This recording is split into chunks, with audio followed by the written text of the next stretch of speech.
India, and welcome back to the second leg of the India Development Debate, with crude oil prices soaring to new highs. Petrol and diesel prices have hit 4-year highs as well, threatening to take a heavy toll on household budgets. In New Delhi, petrol is selling at 73 rupees a litre, while one has to shell out 64 rupees for every litre of diesel that you need to buy, and that's the highest price ever. Well, this is surely bad news for consumers. It is a twin blow for the government. The ever-rising fuel prices is a political hot potato for the Modi cabinet in the run-up to 2019 elections, while it will also throw Finance Minister Arun Jaitley's fiscal math through the window. Not just that, the high diesel prices will also have a recoil effect on prices essential goods including vegetables and food grains. There is already a clamour for cutting the excise duty on motor spirits, but the government has ruled out any such relief, at least for now, stating that the rationalisation will take place only when petrol and diesel are brought under the GST. The crude shock and what it means to the consumer, the government and India's fiscal math is a big topic of discussion and debate right here on the India Development Debate this evening. And thank you each one of you for being with us. I'm joined by a very, very special panel. Narendra Taneja, spokesperson of the BJP and somebody who understands the energy sector extremely closely. Sanjay Jha, spokesperson of the Congress. Mr. N.R.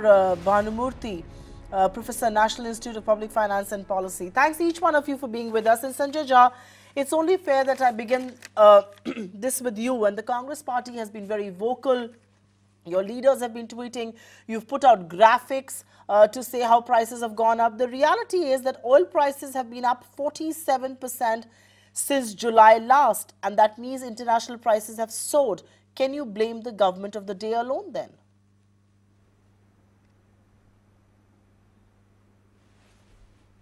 Well, let me tell you, Supriya, I call this the great Indian oil robbery done by Mr. Modi's government, not just now, but for the last 4 years. You will remember, Supriya, we have put out all the data, but let me repeat it in brief.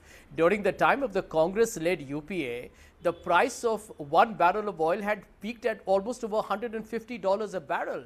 During the time of Narendra Modi's government, the price touched a low of 28. Compare $150 a barrel to $28 a barrel.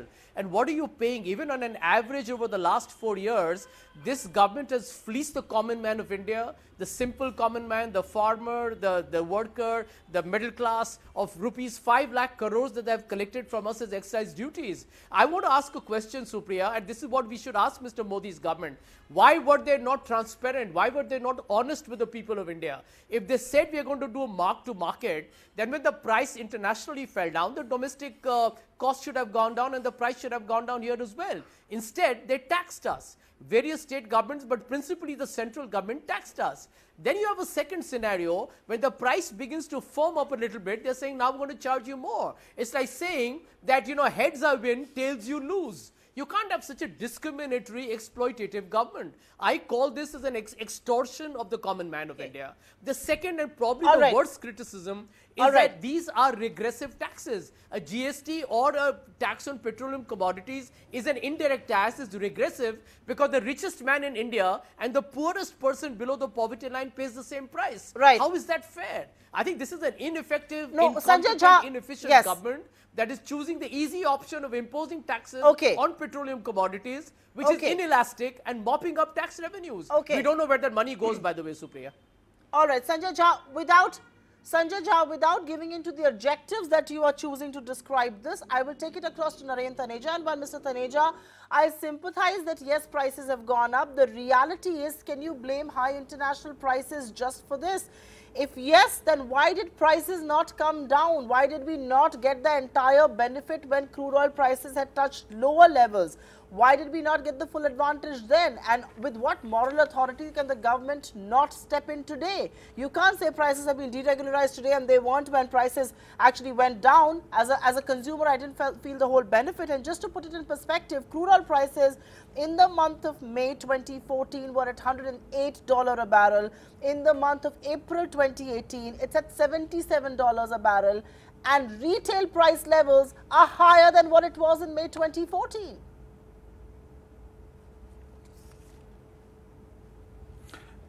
You see, first of all, the prices are slightly higher, as you know, uncomfortably high rather, and we all feeling the pinch of it, including me. I'm a consumer also myself.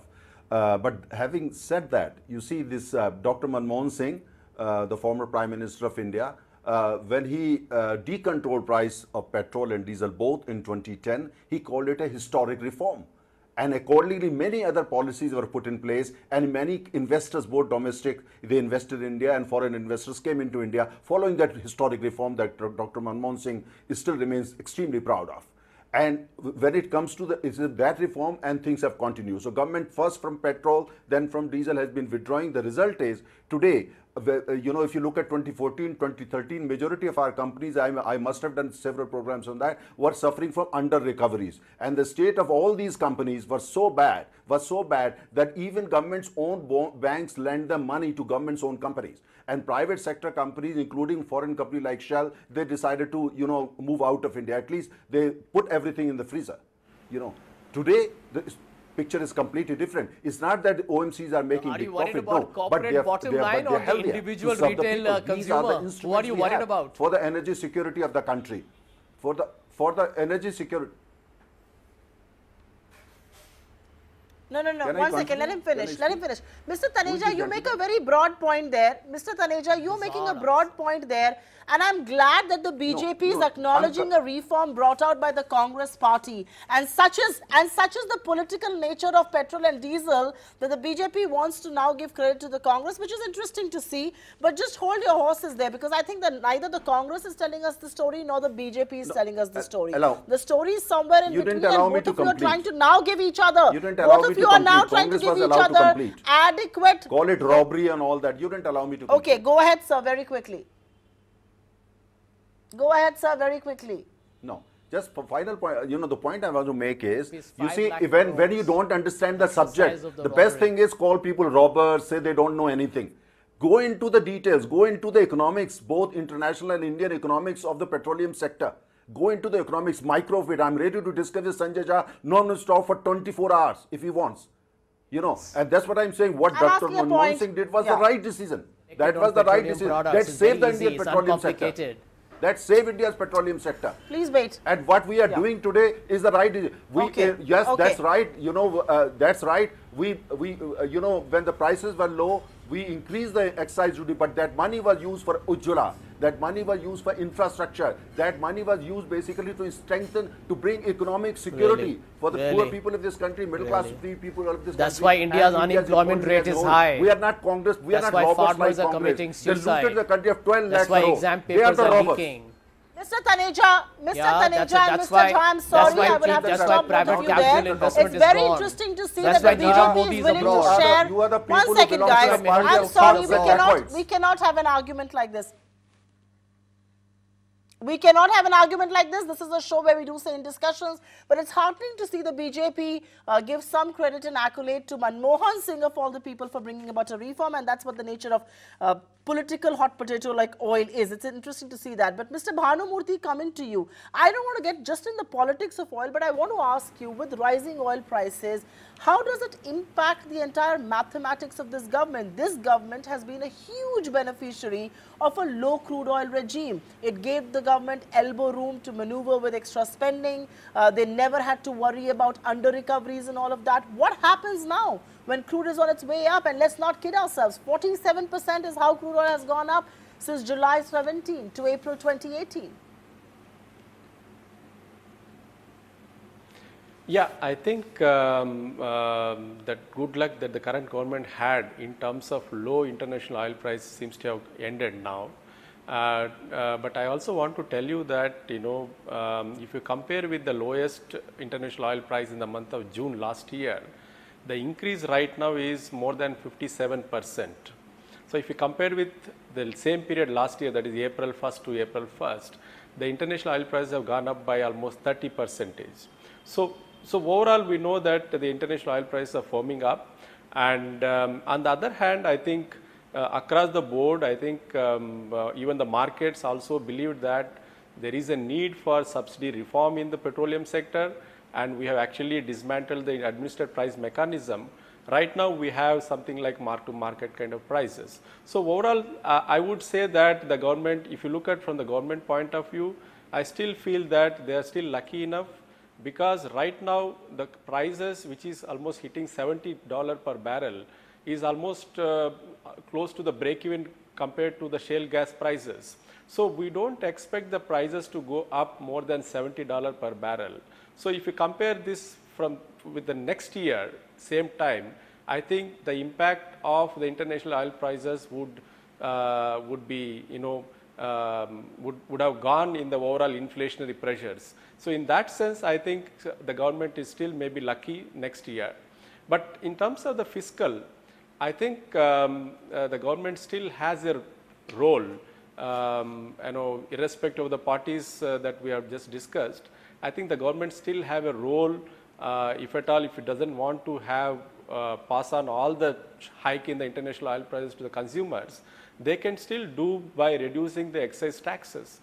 In fact, this is exactly what they have done in October 2017. They reduced the excise duty significantly. Although there is going to be some kind of a pressure on the fiscal deficit, I think the government need to weigh between the inflation as well as the fiscal deficit at this point of time. So right now, we just don't see much pressure on the inflation. Maybe the government would like to see this pass on to the consumers. So in that sense, I think we should not tinker with the overall subsidy reform that we have done. It started in 2002 by the Vajpayee government. I think we have come a long way. We should not really go back in that overall subsidy mechanism per se. I think in a sense, the petroleum is not a common man's commodity in any sense. I think Mr. we still Bhanumurthy, have subsidy on the kerosene, but yeah. Right. Yeah. Okay. I get that point there, but I will go back to Sanjay Jha and to Naren Taneja, and the only request I have, gentlemen, is that please make your points politely. You will get your chance to interject and intervene, but make them crisp so that we can cover a lot of ground. Sanjay Jha, the broader point that Naren Taneja makes, and it's heartening to see, and because I think he's an energy expert, it's also heartening to see that he is willing to give credit to Manmohan Singh for ushering in this big reform. That's also perhaps because the BJP doesn't want to take the blame alone for prices going up. But the reality is that it was your government that ushered in deregulation. And deregulation means that you should pay for prices that are marked to market. In this condition, if oil prices are going up, the consumers should brace up to pay more, because you cannot have these inflated balance sheets with under recoveries. So this is what the government had decided to do, and it was started under the UPA. How do you want to turn your back to it today? I don't understand. Mr. Jha. Supriya, I'll make it very easy, and in the process explain to you the political hypocrisy and the disingenuousness of the Bharatiya Janata Party. You see, they were the people who wanted Dr. Manmohan Singh to resign every week. Now, let me tell you how convenient is the BJP spokesperson today when he praises Dr. Manmohan Singh. It obviously has an ulterior motive. Now, decontrol, I absolutely agree with the gentleman who spoke before me. Nobody should tinker around with the decontrol of price petroleum products. I don't think we are debating that. But there is a difference. Dr. Manmohan Singh talked about decontrol, but he talked about a mark-to-market which was going to be transparent. So there is a very fundamental question for the BJP to answer. If the international price was $108 or $110 in May 14, it kept coming down. All you had to do was to tell the people the international price has come down, I'm lowering the domestic price. This should have been the trend. Now, the people of India are so trusting and believing that today if the government legitimately had a price going up by 20%, they would have been willing to pay that 20% because they knew that is exactly the reality they had embraced long time back. But here you have a government that has actually brazenly lied to the people of India. When the prices fell down, they actually increased the price on excise duties. By the way, and they also saved on the import bill because they were now not paying the foreign exchange reserves. They had a double whammy benefit, but they lied to the people of India. Today, if you tell me that Mr. Modi's government should charge us more for petroleum, as somebody who's a student of economics who has, by the way, worked in an oil company, I will tell you that is justified. But where they are lying, where they have betrayed the people of India, and that they cannot correct with retrospective effect, is that they lied for 4 years. When the price went down, they never passed on the benefit to the common man. It, by the way, could have helped them because the common man would have more spending power, and that would have helped consumer demand and probably helped the economy. And by the way, that would have been what the tonic the Indian economy has needed for the last 3 years, which is why it is so anemic. So end of day, the BJP has lied and betrayed the people of India. And that is an economic rationale that they cannot deny, that they were not transparent, they were opaque. And that's why we are having this television debate today. All right, Mr. Taneja, while I want you to respond to what Sanjay Jha said, I also have a point to ask of you. Excise duty on fuel was raised 9 times between November 2014 to January 2016. There was only one cut that came in April last year. Was that justified, sir? You are a consumer as well. Was that justified at all? I mean, as a consumer, we would have been a big beneficiary of a benign oil regime as well. I mean, I understand you would want to use that money for infrastructure and all of that. That is all very good. But as a consumer, I do feel let down. I do feel cheated. You see, Supriya, first of all, Congress spokesperson used May 2014 as the reference line.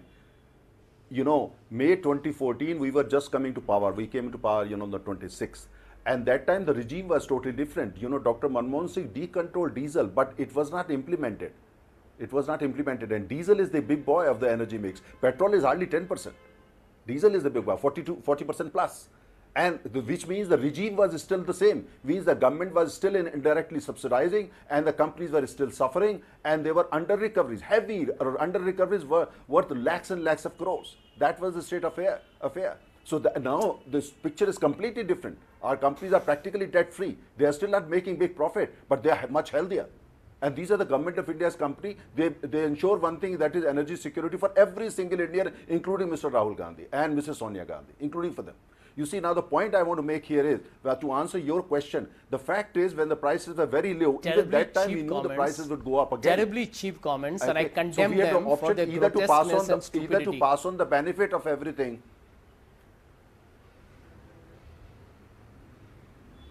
Is he through? Calling me names and all that? We all stupid in Bharatiya Janata Party. People who voted are also stupid.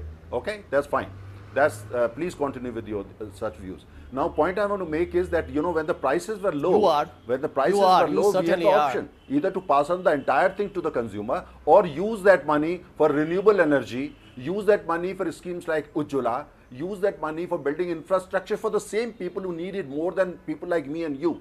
We decided to go for the second thing is 42% of excise money went to the states and the rest was used for, look at for instance our installed electricity generation capacity, look at the infrastructure in the rural areas, particularly roads, look at for instance the money we have invested in renewable and we are today the pioneer in renewable, and the list can just go on and on. So third point, just last point, had we decided to pass on the entire benefit 100%, India would have become probably the most polluted and unlivable country in the world, thanks to the very low price of petrol and diesel, and therefore a consumption which would have been absolutely reckless. As being a responsible government, unlike the Congress party, a party that is destroying the Forest Rights Act and their health. You don't comment on environment, my friend. You're destroying Indian forests. Non-stop person, this who keeps talking. You're destroying Indian rivers. You're destroying Indian lakes, and you comment on environment. He doesn't let anybody talk.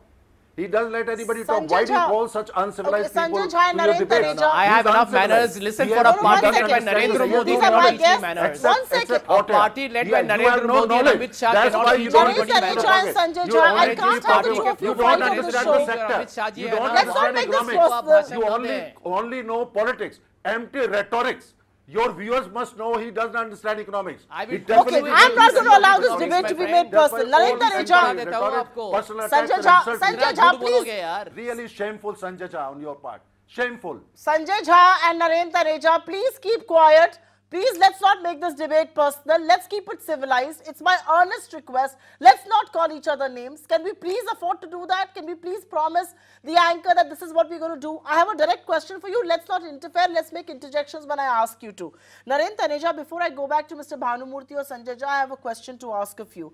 48% on petrol, 38% on diesel is roughly the calculation that an average consumer pays combining central and state taxes.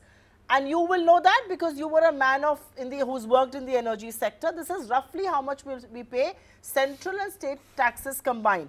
You've got government in 21 states. Yes, a few governments did oblige, but why is the BJP not telling its state governments to cut the state VAT on oil? Why are you not doing that? Because that will bring down the burden substantially. Very good question. If it's Very about exactly. giving relief to the common man, this is the surest way to get relief. We need to rationalize taxes. Supriya, we need to rationalize taxes. I agree with that. We need to actually rework the entire architecture of this sector. We need to do that. And our view is the only way and the best way forward is to bring petroleum under GST. We have amended the constitution for that. We are working on that. We are discussing with various states, including BJP and non-BJP state. And we are almost in a hurry to bring it under GST as soon as possible, because we think that's the only way forward and that is the best option forward. Give me 30 seconds. Okay, Sanjay Jha, I want to come and ask you that the central government says and the BJP wants to bring it under the GST. I still don't understand why can't BJP states oblige and cut taxes at least in the meanwhile so that there is some relief for the consumer. And I will discuss inflation with Mr. Bhanumurthy. But Sanjay Jha, is the Congress party going to be on board because this will mean relief to the consumers? Will you aid petroleum being brought under the GST?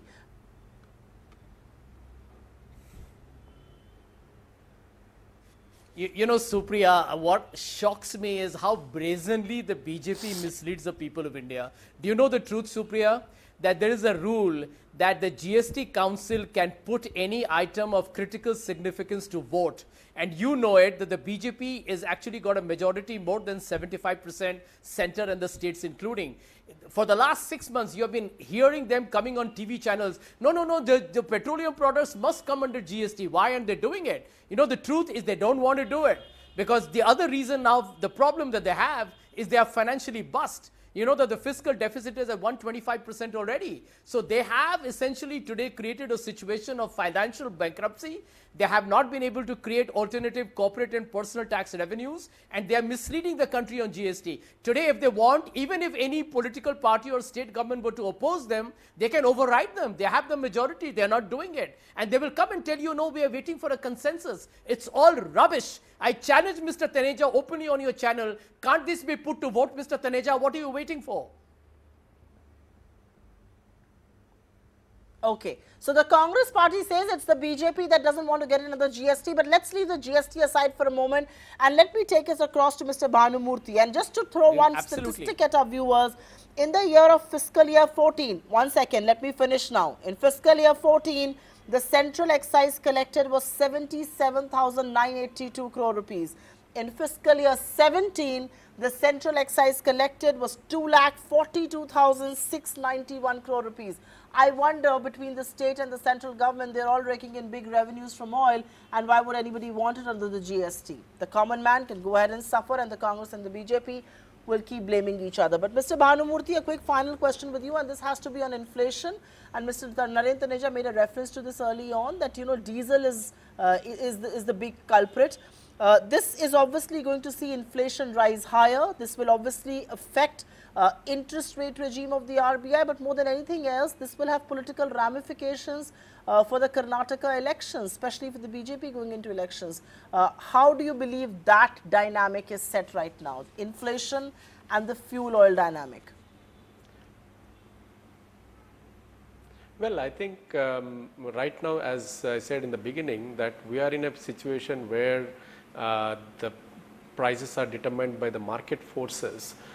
In that mechanism, I think we are going to see the pass-through of the rise in international oil prices on the domestic retail prices much faster than that we used to see in the past. So in the past, we used to think that, you know, when there is a $10 increase in the international oil prices, we should expect the inflation to go up by 0.9 percentage points. But now, because we do have the faster pass-through mechanism, I would expect that, you know, any increase in the international oil price by $10, we should expect the inflation to go up to by maybe 1.5 to 1.6 percentage point. So that is the risk, I think, that we are going to face at the moment. My guess is that RBI and the Monetary Policy Committee must be watching it very carefully.